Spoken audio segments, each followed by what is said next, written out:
Here. So I'm very pleased to introduce our speaker this week, Dan Lashoff.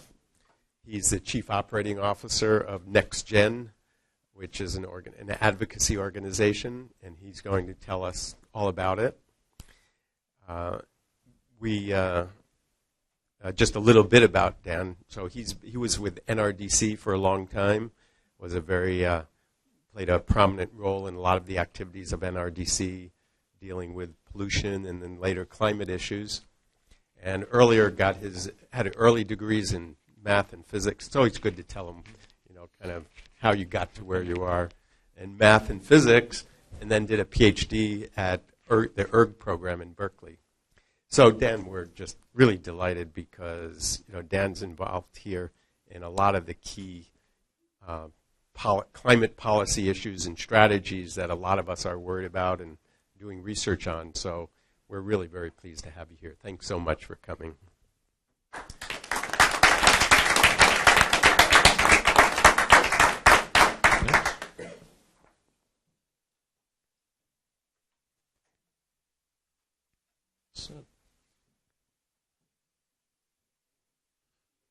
Okay, thanks.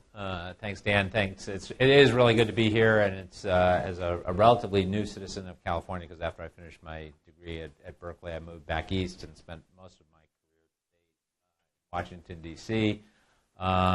It's great to be in California, where we're talking about how to move the carbon reduction standard from 20% to 50% to 80%, and the renewable standard from 33% to 50% instead of whether we should be controlling carbon at all. So that's good, and I'm pleased to present today about what the implications of this are for how transportation and electricity interact with the carbon economy. When Dan invited me to give this talk, I was pleased to agree to do it because I knew that this was an area I wanted to dig into a little bit more, and by putting something sufficiently far out on the calendar, I would have the chance to learn everything there is to know about it before coming up here. Well, as life happened, and I didn't get as far as I would like. So the good news is it served its function. I got to spend some quality time thinking about this, which I wanted to set some time out to do.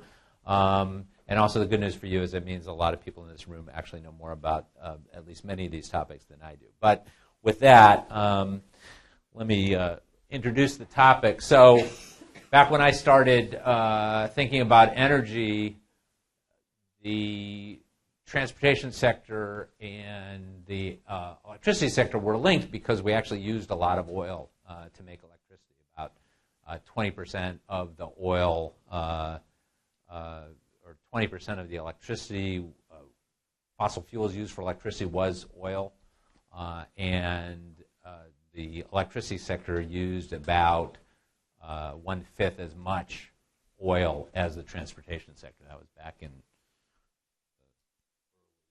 the early 70s. Then, of course, the Arab oil embargo happened in 73 and 79. And you got these temporary dips in the transportation sector, but actually in the electric sector, a long-term phase out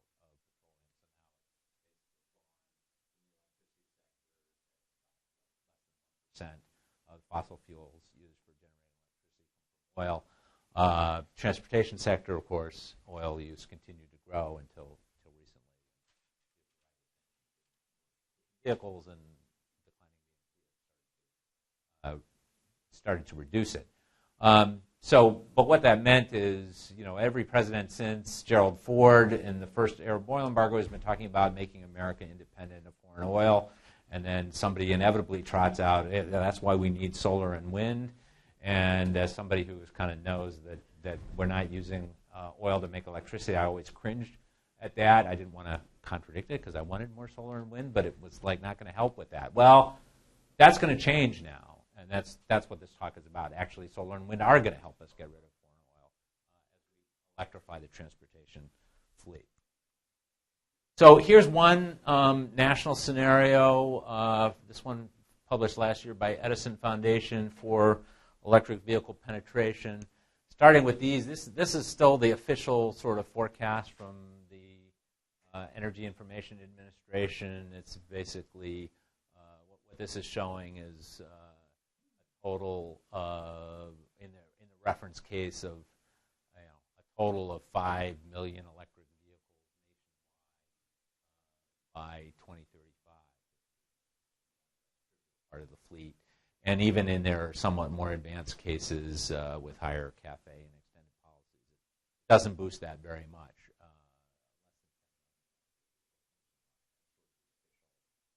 Government forecasts at the moment. Edison built some scenarios with stronger incentives for electric vehicles, getting up to, in their high case, about 35 million vehicles nationally. Stop there. But that starts to get significant. 10% of the fleet at that point, and it's starting to have an effect. It's still a pretty small fraction of electricity consumption. This is in the Edison Foundation's forecast. So in their highest vehicle case at the national level, out to 2035, the light duty fleet, the big wedge at the bottom, but they also looked at other areas where electricity. They get up to 147 terawatt hours of electricity being consumed by the transportation sector. That's out of a national generation of something like 4,000. Growing in the conventional forecast, although so just compare with that. So it's still only a few percent of electricity consumption out to 2035, but starting to penetrate. But we need to look at more aggressive scenarios. This is the vehicle stock in a report that was just published yesterday, actually. Decarbonization policy, or Deep Decarbonization Pathways Project, the U.S. report. Primary author of this is somebody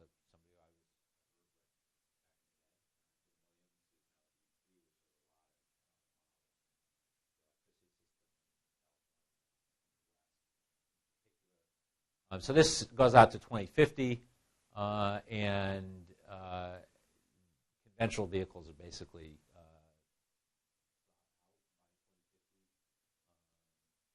so in 2035, there's certainly more electric vehicles than in case, but they're actually not totally inconsistent here.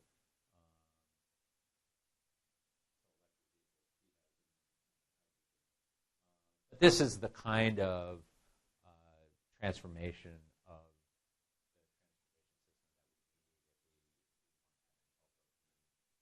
carbon targets. Total greenhouse gas emissions from the U.S. by 2020. So under that scenario, the miles that are driven on electricity, share of miles, and they have a couple of different scenarios depending on the mix of you've got about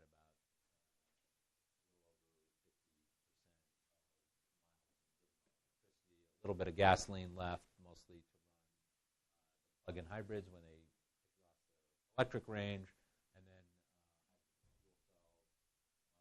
higher renewables case,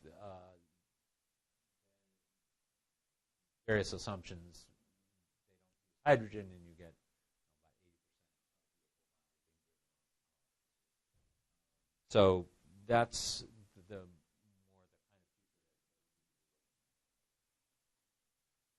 the kind of now, what I'm going to do in the rest of this talk is focus in on the Pacific Coast region, so Washington, Oregon, California. The reason for that is there's a Pacific Climate Collaborative, which actually also includes British Columbia, but I'm not British Columbia, so I'm going to be looking at Washington, Oregon, and California. Of course, California is about 3/4 of that in terms of vehicle stock and region. The governors have signed a sort of, it's not a memorandum of understanding that they'll work together to create a lower carbon economy, and one of the specific elements of that is a focus on vehicle electrification through various policies. Of course, California, as usual, leading the way through zero-emission vehicle requirements, but those are also under consideration.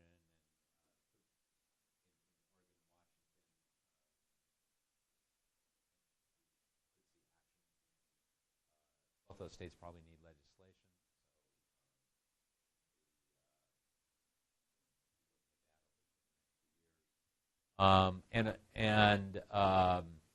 They're all promoting infrastructure in various ways.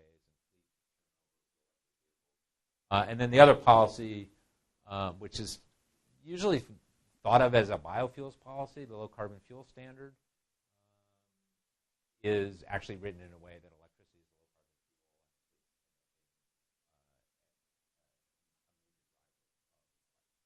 a low carbon fuel. Well, again, California has a low carbon fuel standard. It's in the process of adopting that going forward. It makes some changes to that program. Oregon and Washington have low carbon fuel standards under consideration, and one of the things that we're involved in helping to support is a regional supply study for low carbon fuel. Found is that each of these states is considering adoption of a low carbon fuel standard. The oil companies come, they say, well, California, there might be enough low carbon fuels to meet your standard, but those guys in Oregon and Washington are going to gobble it all up, so you won't have any. And they say the same thing in Oregon and the same thing in Washington. So one of the values of the Pacific Climate Collaborative is those states are talking to each other on a regular basis, and they said, well, the only way to respond to that is to get a study that looks at the whole region efforts, and that's underway by the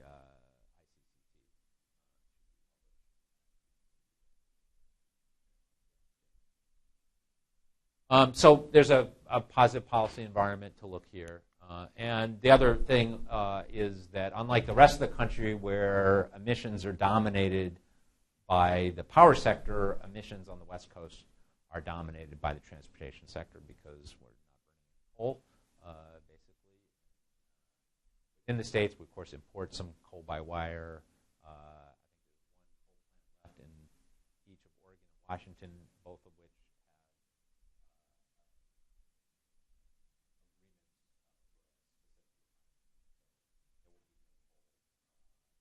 in the in-state generation on the Pacific Coast within a few years.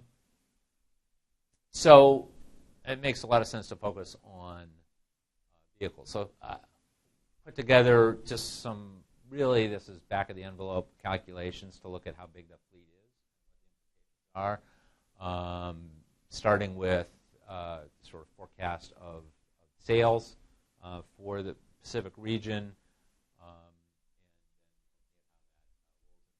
So the low case here, or what we're calling moderate because it's higher than the EIA forecast, is essentially implementing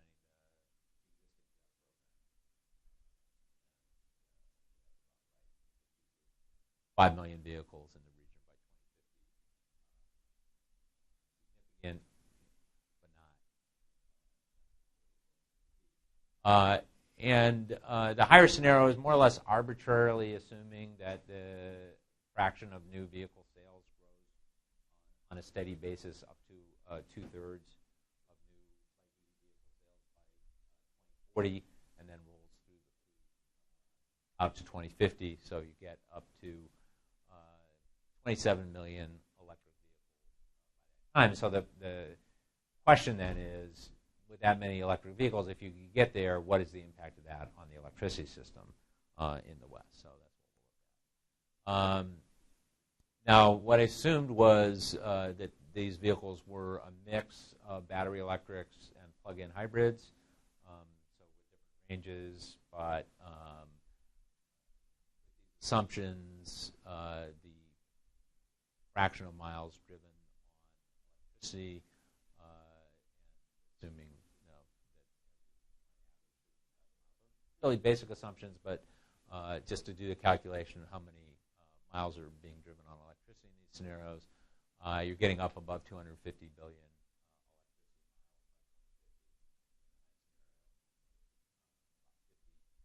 in existing.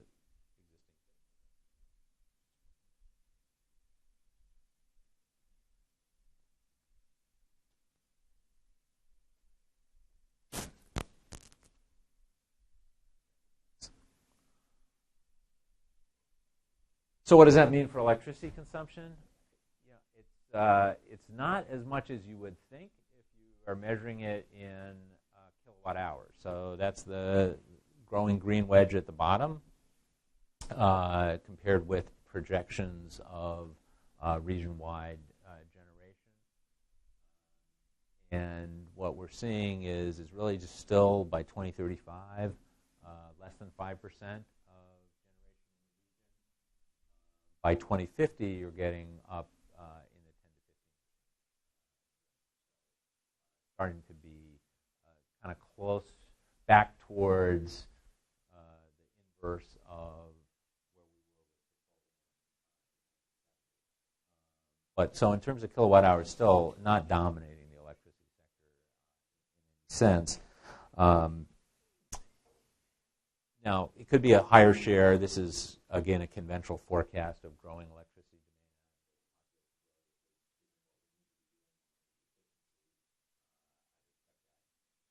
Or aggregate demand to be more closer to flat, and so you'd have a bigger percentage from electric vehicles. But it's still in that order. It's not going to be 50%.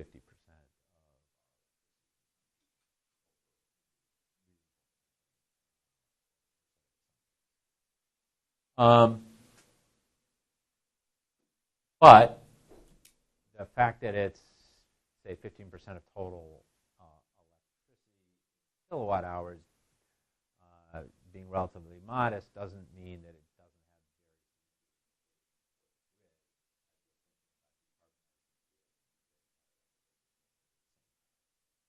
doesn't have. So let's talk about what those are in terms of how you manage the grid and how you manage. So this is California, and this is actually just from a couple of days ago, the load on the California system data that you get from CalISO. In fact, you can put it on your smartphone. I don't know why you would do that if you're not a system operator, but they make the app available. So this is total load.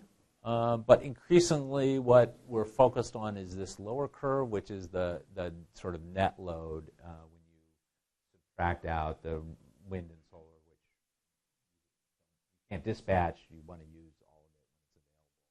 And then below this is a lot of other power plants that are also kind of must-run. Fossil plants that are difficult to ramp. And so now, this was November. That's not a particularly troubling load to follow, and no real issues with that. But what people are worried about is the so-called duck curve for California, which gets more severe over time as solar penetrates the system. So this is looking at that net load issue. This was 2012, 2013. It's already quite different. 2014, and then going out just to 2020, based essentially on solar projects that have already been contracted for, pretty much locked in. This net load is starting to get quite low, and what they call overgeneration, because there's non-dispatchable units that are kind of operating at this level. So that's one problem, is available renewables that you can't really use off, that's a waste of resources. The other problem is this very steep ramp rate as the sun goes down. A lot of worry about that. And of course, some people have used this to say, well, obviously we shouldn't be renewables at the rate that we're doing it. But I think that's the wrong answer. The right answer is we just have to be smarter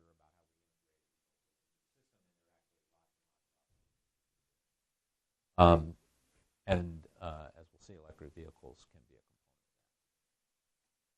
component. So there's a study that is sort of partially out called the Low Carbon Grid Study that's been done under the auspices of CERT, and the modeling's been done by NREL.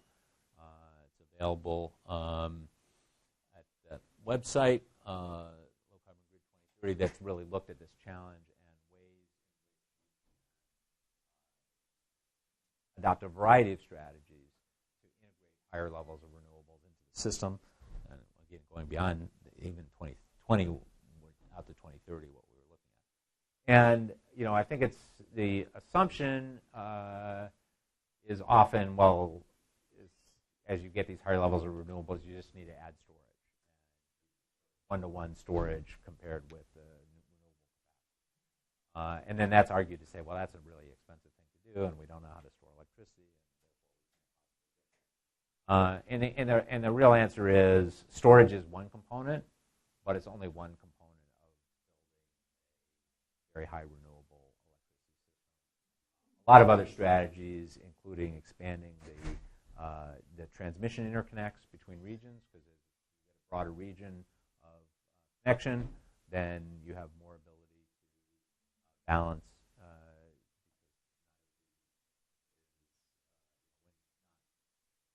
blowing the same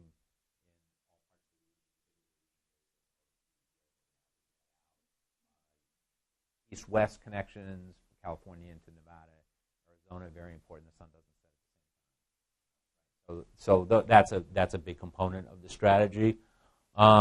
Storage is a component, and they looked at that and expanding storage. So they have a couple of cases. This is measured in gigawatt hours of capacity. Estimate it's about there's about 5 gigawatts of storage in the right now, mostly pumped hydro capacity. Talking about adding a couple of gigawatts in this scenario, and a little bit over 4 gigawatts in this scenario. Capacity in terms of gigawatt hours. If you look at the electric vehicle fleet scenario that I developed and showed you just now, the storage capacity in those vehicle batteries is actually a couple of times greater than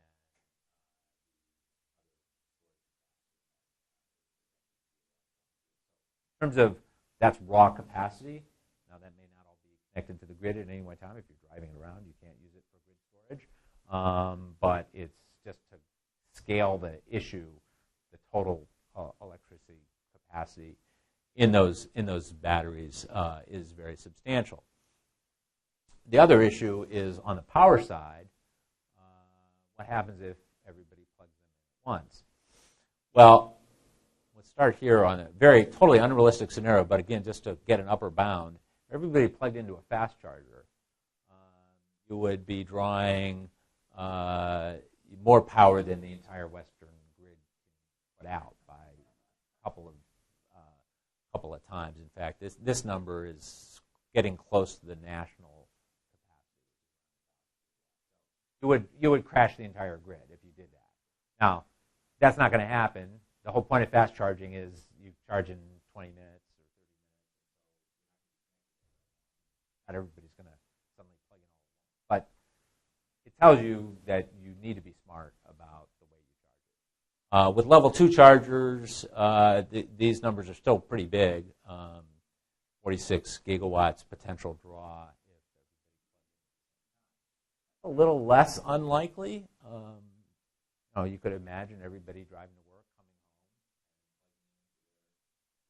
home, charger in their garage, and if that isn't connected to a smart grid that determines when it's charged, all those batteries start to charge at the same time. And what's really bad about that is they're doing that right as the sun is setting and as load is increasing because people are coming home and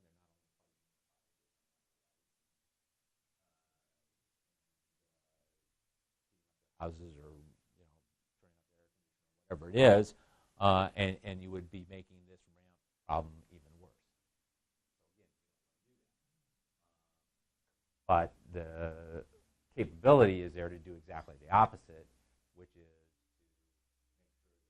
dispatching when you're charging those vehicles in a smart way, so that you're, instead of making this ramp problem worse, you're making it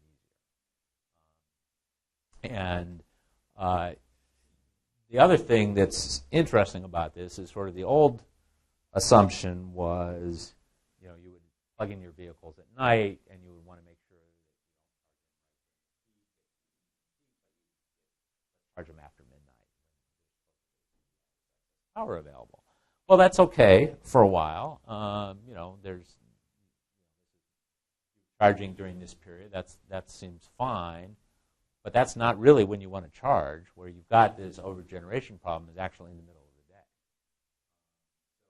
Rather than the EV rates which are currently available in California, which encourage people to charge at night, you actually want people to charge in the middle of the day. Not today, but by next year, and as we go out to 2020, and that has a lot of implications of what kind of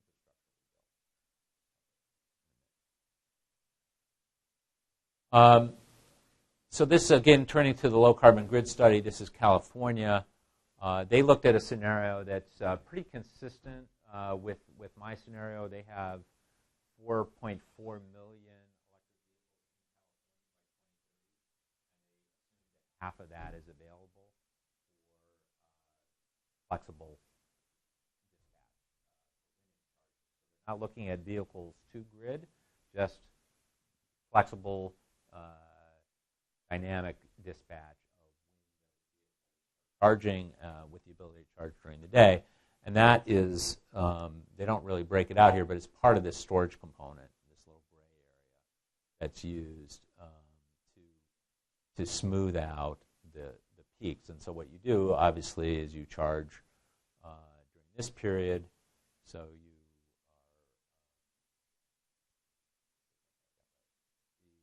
the original load.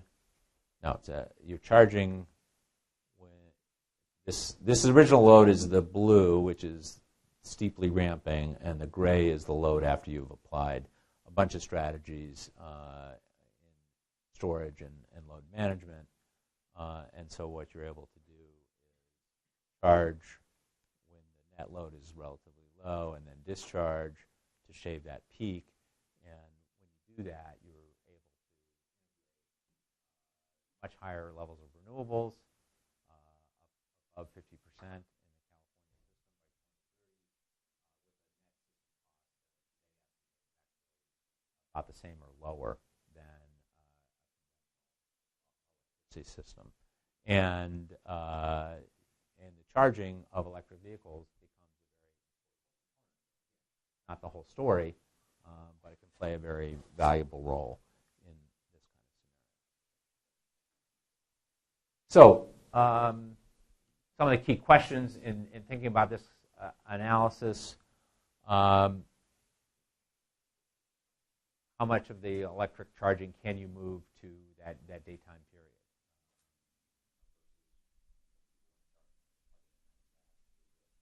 Workplace charging, how many people are driving for commuting or for other purposes, how much of it can be flexibly scheduled. In this study, they assumed that half the fleet could be flexibly scheduled.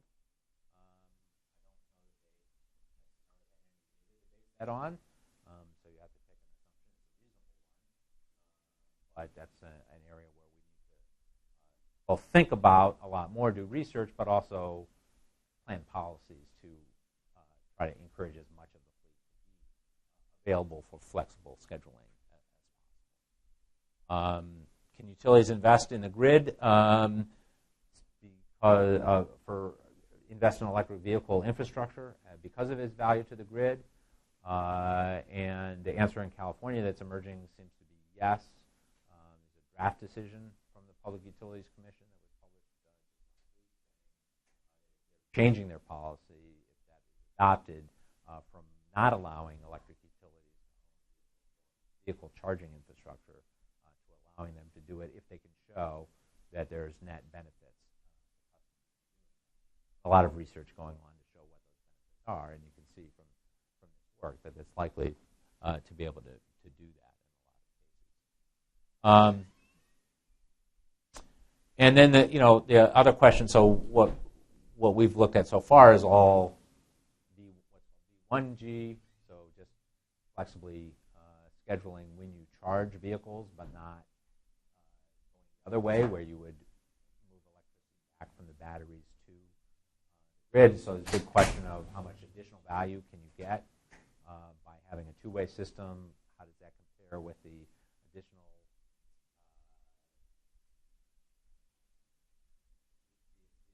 requirements that puts on the vehicle batteries, the reduction in their life, potential degradation of the battery pack? Is that going to be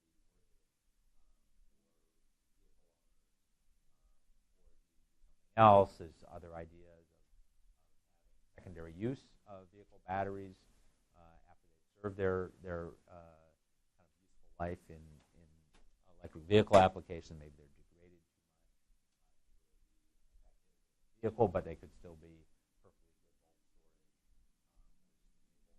outlived its useful life. Get advantage of that value, and if you could recognize that that is a value that's going to be available, say, 15 years after a vehicle is sold, and monetize some of that as an incentive, you could also accelerate the introduction of electric vehicles. A lot of interesting ideas going on right now, looking at how vehicles and electric vehicles and a high renewables system work together. So, what are the kind of takeaway messages? First of all, overall, the transportation sector and the electricity sector are going to be rejoined. Maybe not quite at the hip, but at least at the knee, and maybe moving up the body over time as we get a bigger fleet going on. So that means the folks that are thinking about transportation system planning and those about electricity system planning, better in California than most places, but in a lot of places they're in different worlds. Have been different worlds. They need to start talking about it. And it means that smart grid infrastructure is actually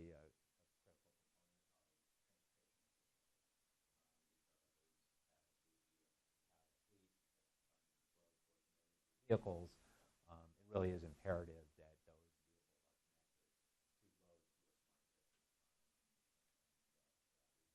flexibly schedule that, and adding to the ramping problem.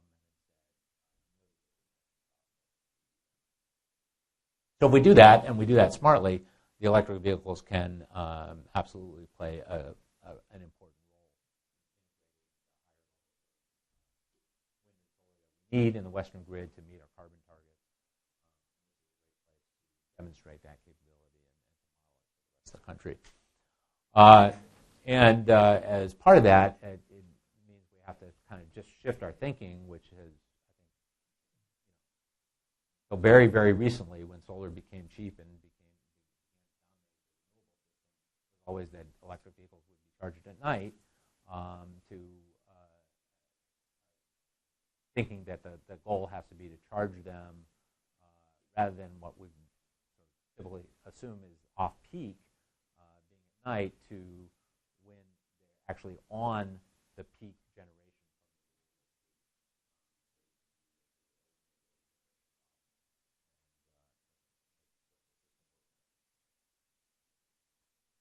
So a couple more specific policy issues that are going to be debated and need to be dealt with as we move into this system. I think the technology is all there to make this work. So the barrier to making it work is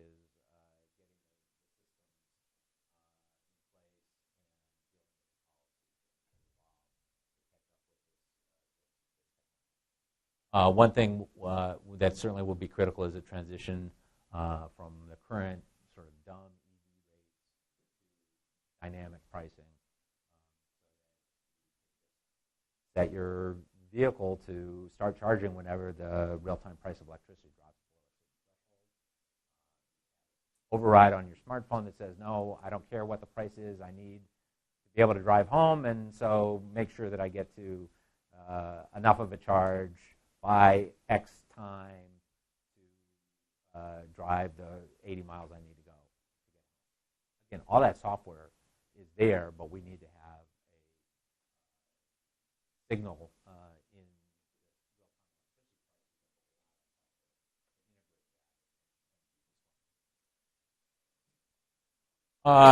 then there's some other issues which in some ways I think quantitatively are pretty trivial when you look at the numbers that I showed over the next 10 years, say out to 2030.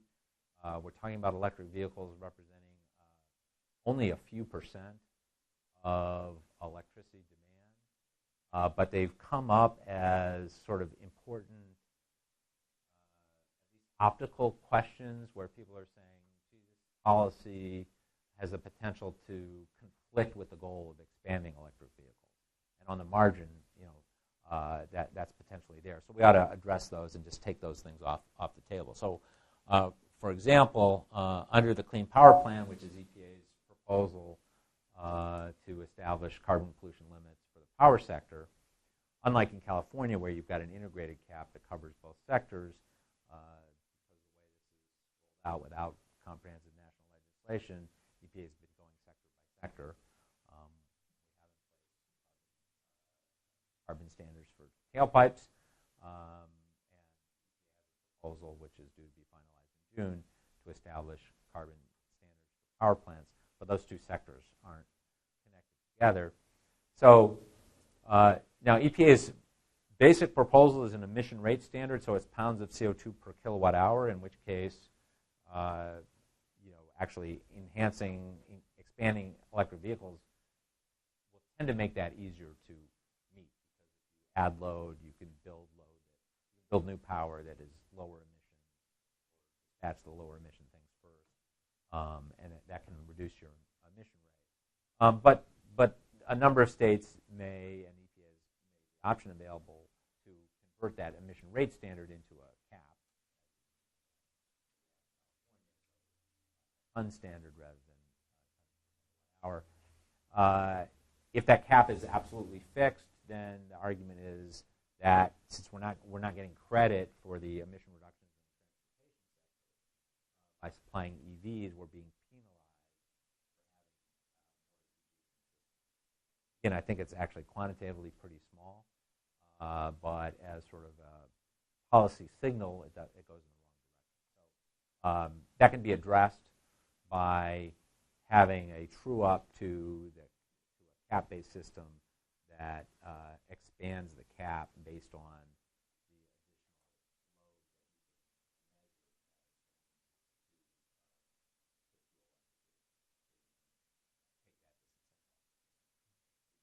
similar arguments being made with the renewable portfolio standard.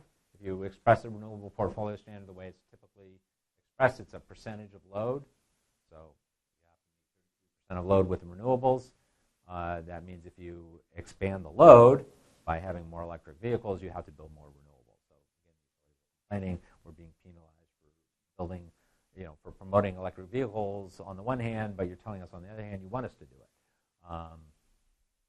We can eliminate that appearance of conflict by expressing renewables requirements, megawatt hours.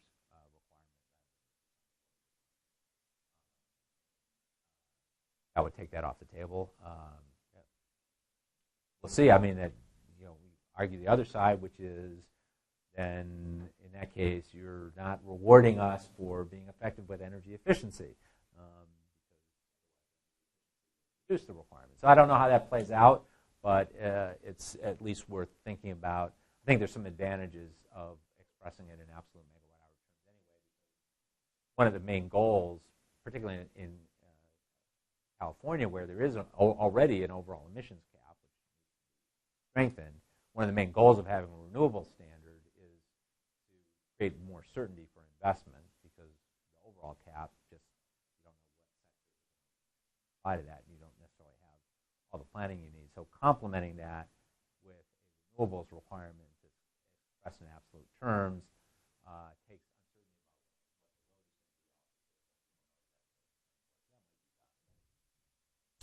is going to be. And then I'm sure there are a bunch of other issues that I haven't thought of yet, but that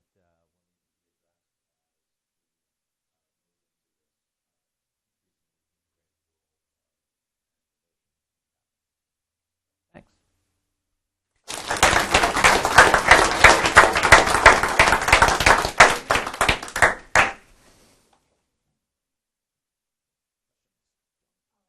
Yeah, that was very nice explanation of the duck as well.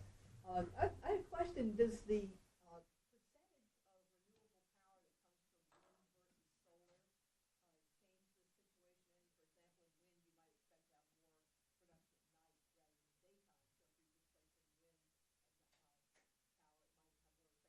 more effect on nighttime. Yeah, yeah, absolutely does. And in fact, the reason the duck snuck up on us was that until just a couple of years ago, the assumption was that most of the renewables requirement would be met by wind because it was cheaper.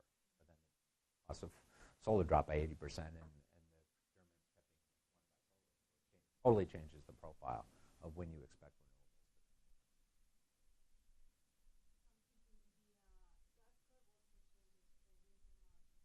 renewables. Yes.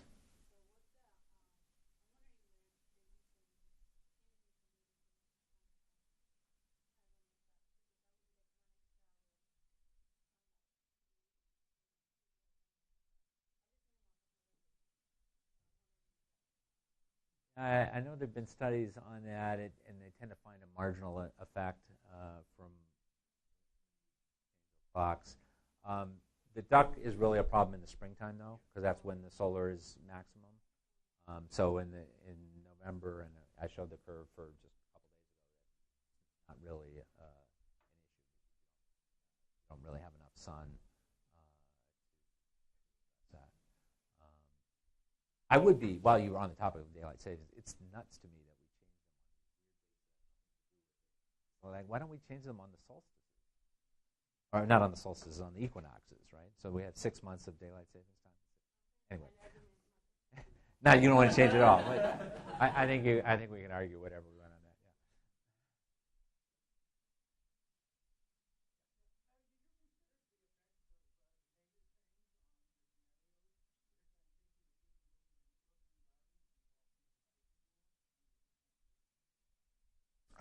I haven't, this was, again, very much back of the envelope sort of scoping type analysis.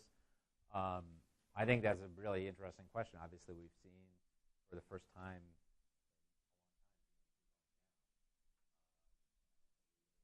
why it's going down.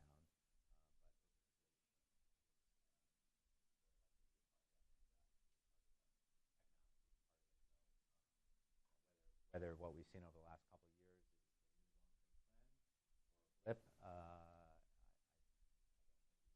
sure, but clearly less total VMT, the better in terms of solving the overall problem.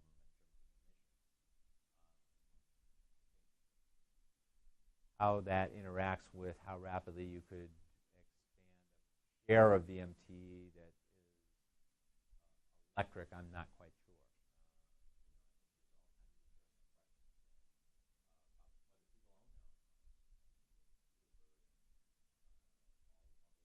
Car sharing systems that may facilitate electric vehicles. Certainly, some of the car sharing companies and systems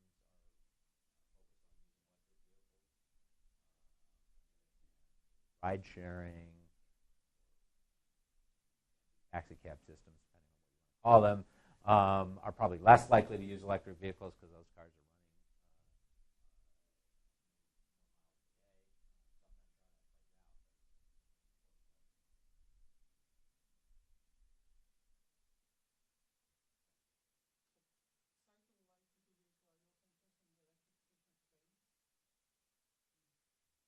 running. Yeah, I was excited about that for a while, but then I saw that, at least nationally, trains in the U.S.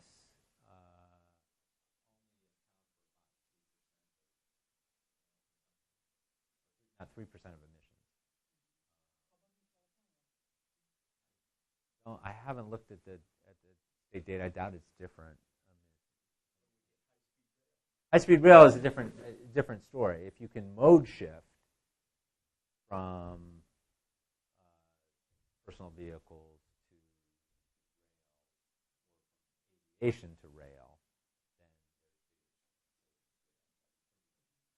current share of, it's something like 40, 50% of the ton miles go on freight truck, but it's much smaller share.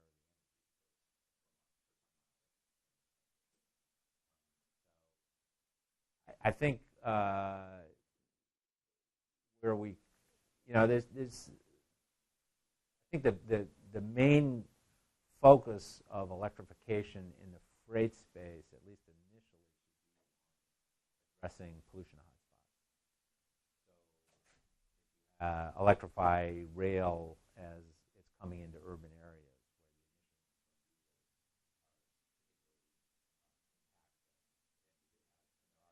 Europe, sort of hybrid engines that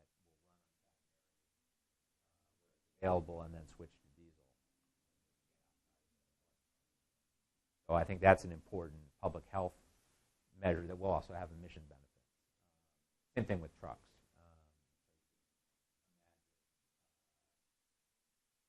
Trucks that have either limited battery capacity to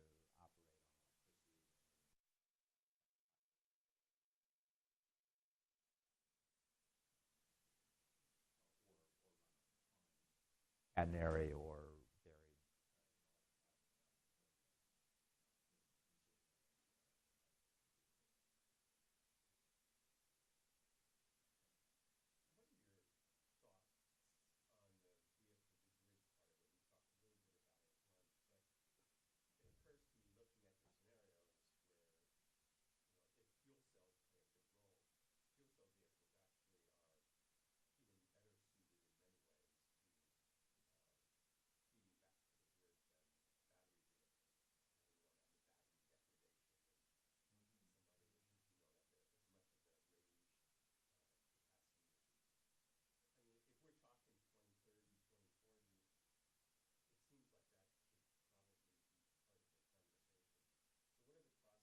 Yeah, it definitely should be part of the conversation. I think the issue is there's a lot of other competition for grid-connected storage.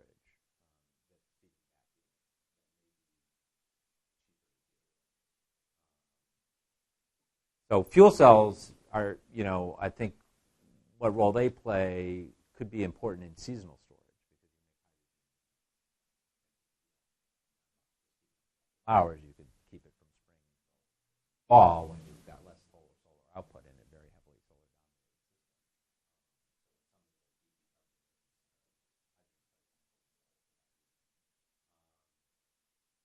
There's other things you could do with that.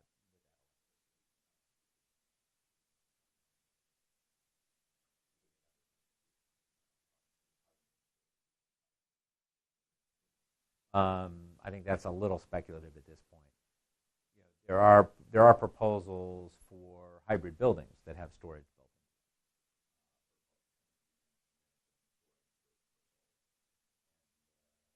in. Specifications that are required to do that in a building so it may turn out that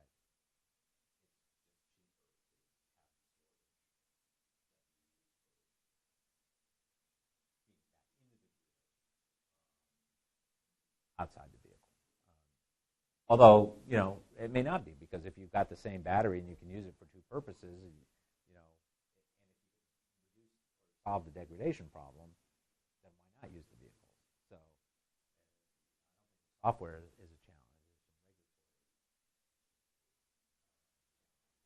challenge. I think it really comes down to battery life, battery chemistry.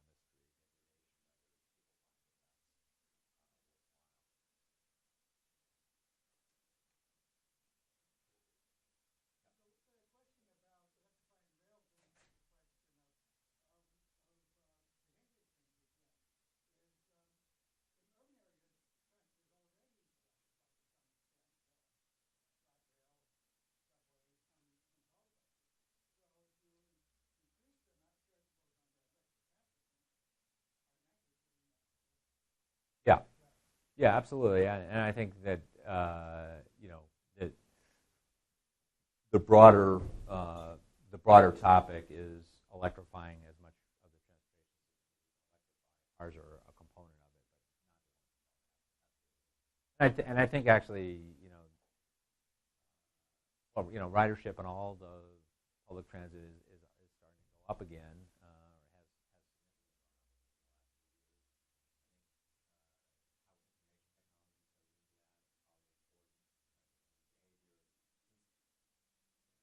At least for me personally, and again, I haven't studied this, but a huge barrier to using transit is not knowing what line to take or coming, and now you just go on exactly how to do it. You just click the button, and you can.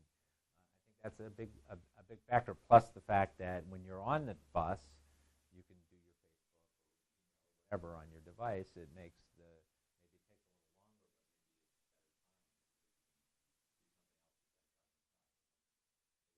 longer, lunch about the potential for self-driving cars to counteract that effect, which may drive the DMT back up, or not, depending on how they're used.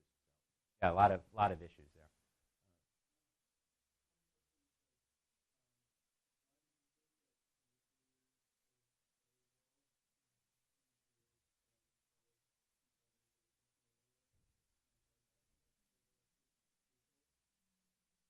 Um, the question was, could nuclear play a role in decarbonization, and how would that affect the?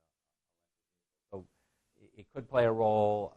The U.S. deep decarbonization pathways had a. I think for me, it's primarily a matter of economics.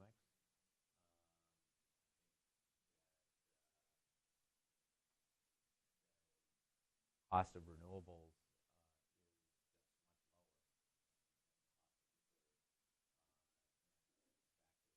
getting lower because of the learning from mass production suggests to me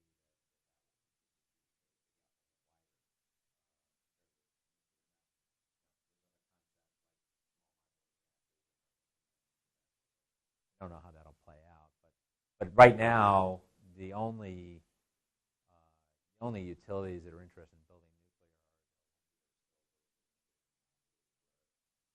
are the more they invest, the more money they make because they've got a rate of return on capital invested, and so a really expensive nuclear plant looks really good. Charge ratepayers. Is that interested? How does it affect electric vehicles? I mean, I think from a carbon point of view, the key point is that you want to charge them with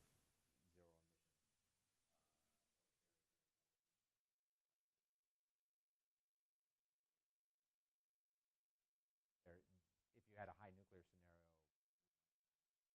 have some of these same issues. Still wouldn't want to plug them all into a fast charger. So you would still want a smart grid, but it might not be as critical.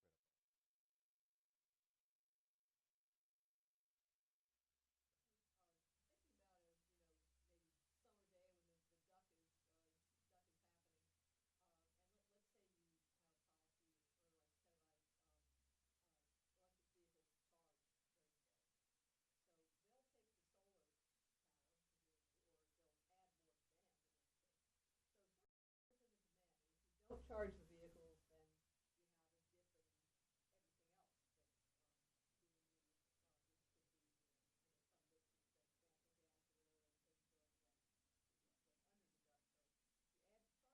else.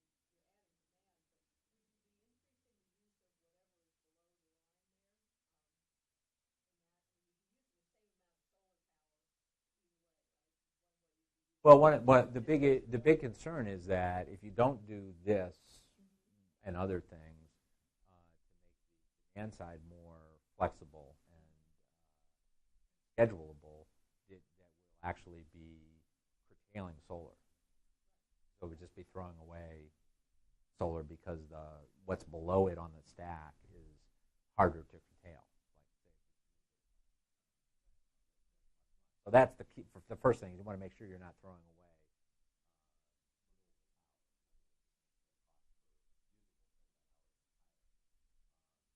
Then, I think the other thing is to make the rest of the generation more flexible.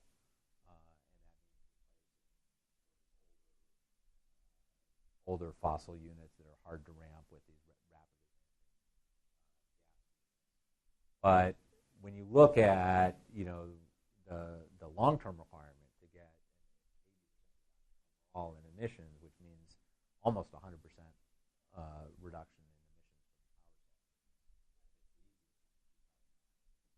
emissions. Can't have much gas left. So you could have, unless it has 90%.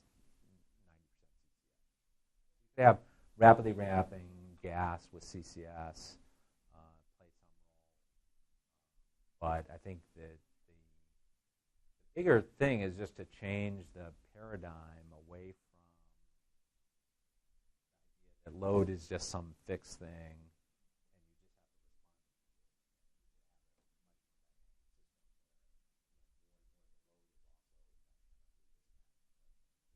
There's easy ones to start with, water heating, for example. The other thing in a deep decarbonization scenario is you can't afford to burn water heaters.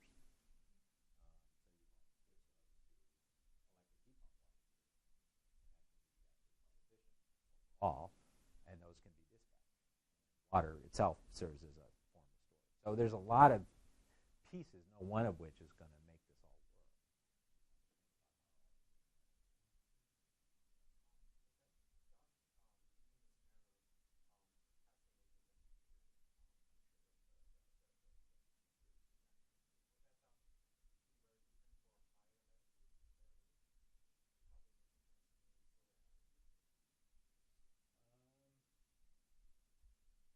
Well, I think it. Yeah. I think the higher latitudes are less likely to have as large a solar fraction, so it will look different. Hydro, wind.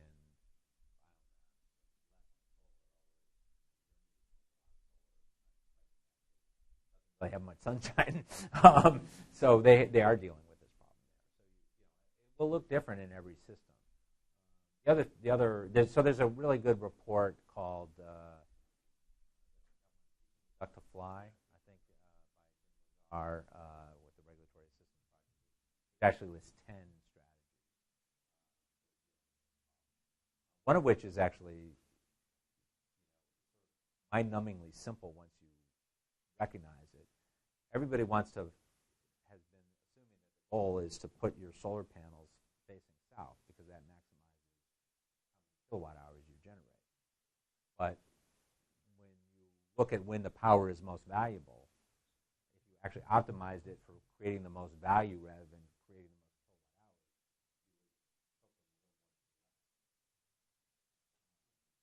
hours, no incentive to do that unless you have pricing that reflects actual value.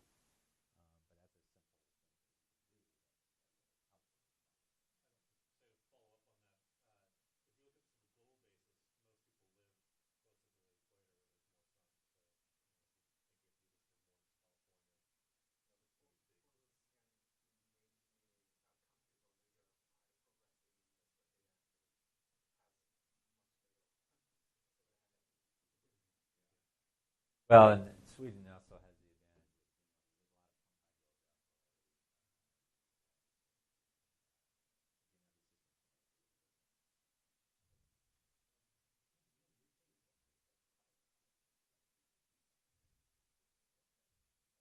advantage. Yeah, and their renewables will probably be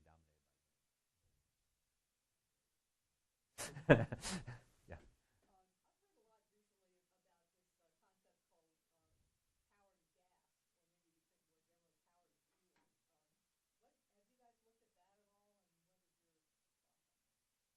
So yeah, I know SoCal Gas is out promoting that idea, and I listened to their presentation. I think it's a question of what the economics are, and they didn't have. I think it's a pretty expensive. I think it's a pretty expensive component, but some form of seasonal storage becomes important. It's really not an issue. But as you get down to really low carbon systems,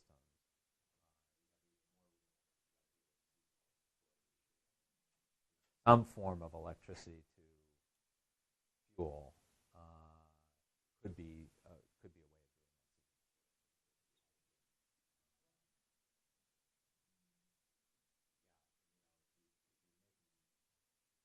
There is, yeah. If you're making methane, then you're burning that. You're releasing carbon, so you've got to know where that carbon is. Unless it's coming from biomass.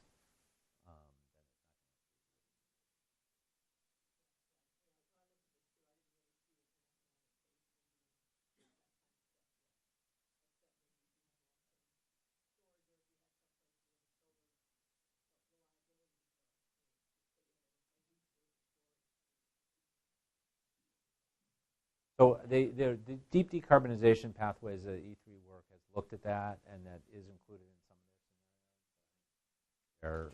There are more economic ones. Do not hydrogen or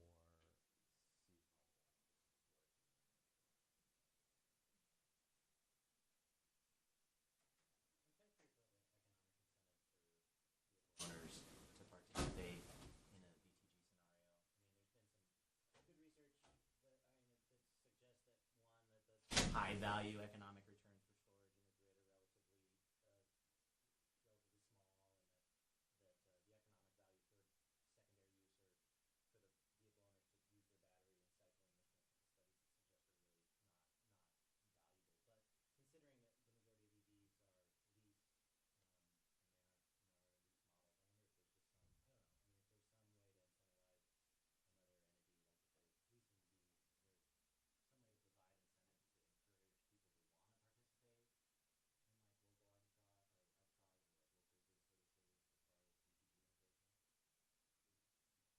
yeah. So the question was, are there economic incentives to encourage people to participate in vehicle to grid integration?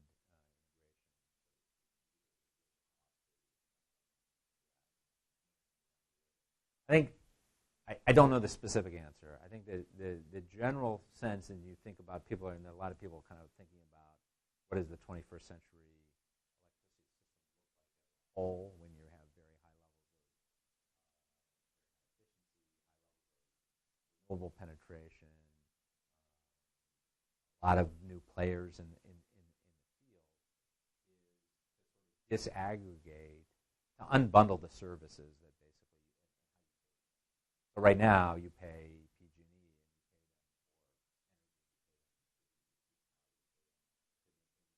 and system, you pay them for reliability, you pay them for balancing and voltage control, and so in some sense you can disaggregate, half a dozen different services that they're actually providing.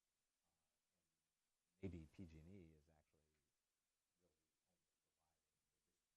maintenance of the distribution system. Third parties are providing all the other services. So that's at least one model. And then the ancillary services that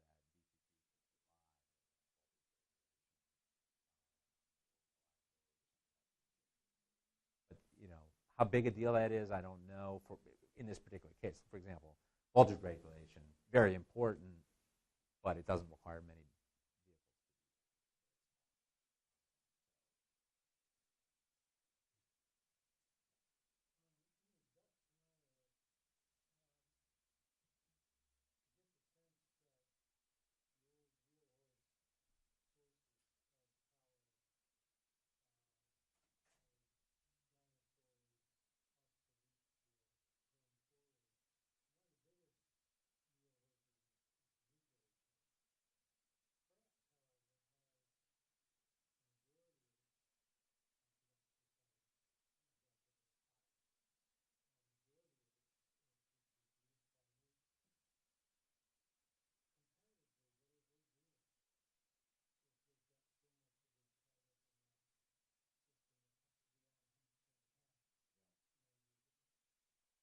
That's a good question, and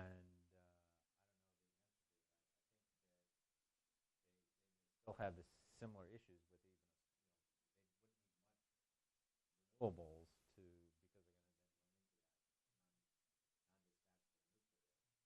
where they need to look at load shifting.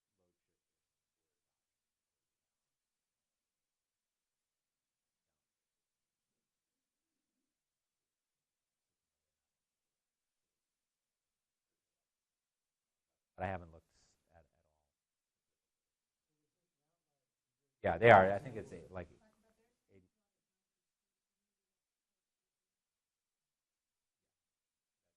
That's the other component again. Broader regional integration.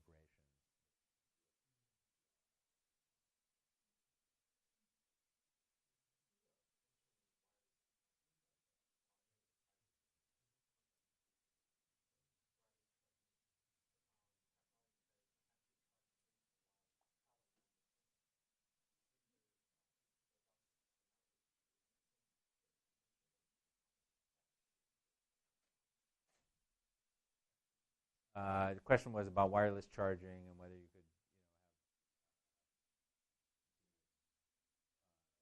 have charging while you're driving, and that would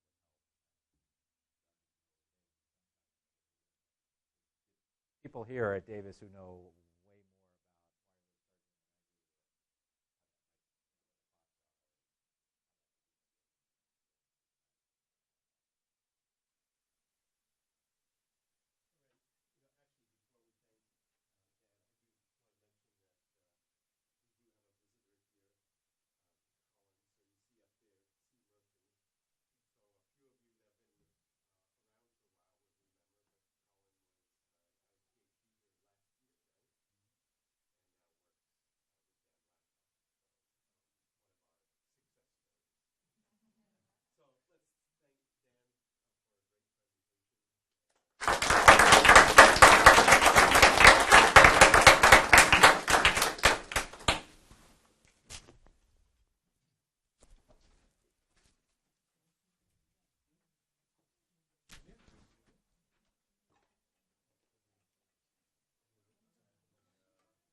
Meeting over here. Hey.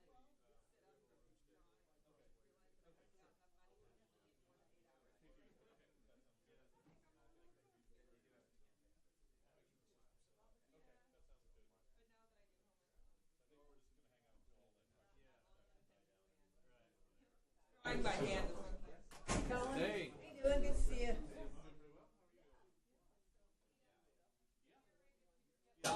I'm still doing more biofuel stuff. Their LCFS policy.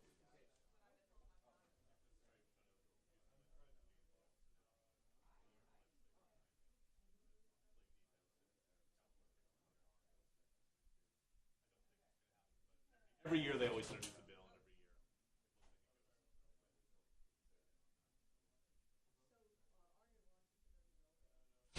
year. Yeah, Oregon